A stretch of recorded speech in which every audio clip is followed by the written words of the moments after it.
vlog, nagpunta kami dito sa park kasi ang park na ito is famous sa elevator niya kasi may bundok na portion and pupunta ka doon sa temple.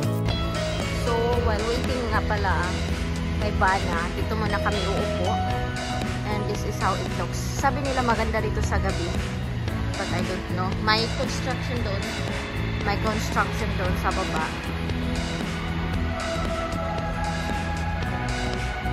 Hi! Hello!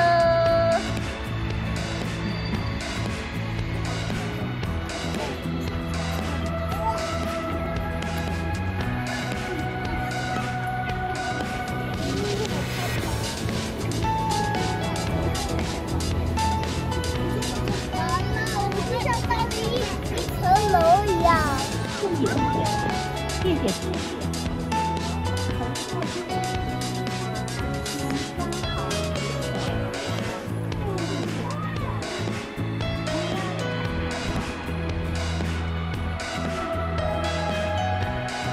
And tatlong layer pala itong elevator dito. Tatlong layer.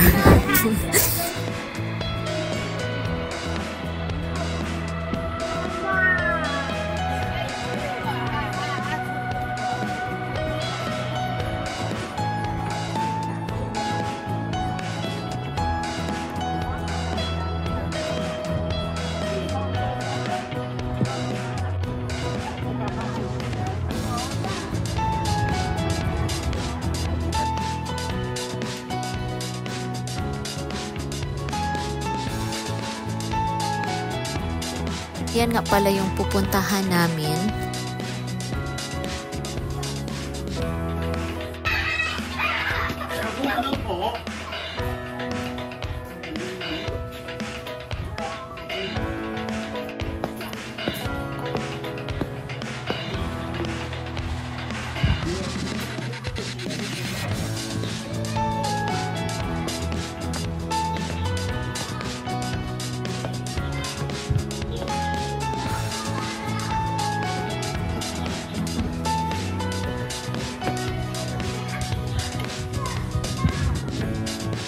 Ito nga pala yung sa loob, sa parang first floor and may nagtitinda din naman. And pwede kang umakyat actually sa second and the third pero hindi na ako umakyat doon sa taas.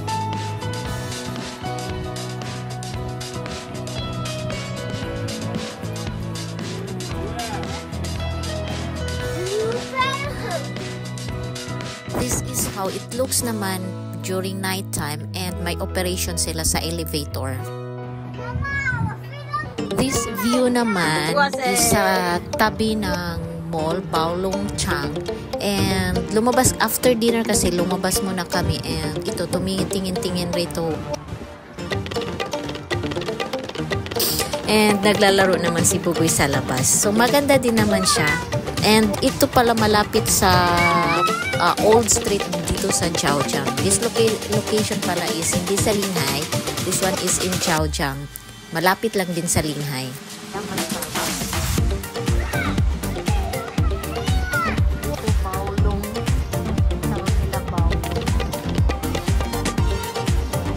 Malapit lang dito sa pinuntahan namin na may elevator. We come here nga pala dito sa park na ito after we check doon sa Catholic Church dito sa Zhaojiang kasi merong Catholic Church, renovated na siya, but then close na pagdating namin and wala kami nakita na schedule sa labas kung meron mang mass o wala. Unlike doon sa Ningbo na nasa tapat yung mga schedule ng mass. Pero medyo malayo ako sa Ningbo and mas malapit ako rito sa Zhaojiang District. Kasi under naman ako sa Zhaojiang. If ever magre-renew ako ng passport sa Zhaojiang din naman ako. Ay, not passport, visa. Sa Zhaojiang din naman ako napunta.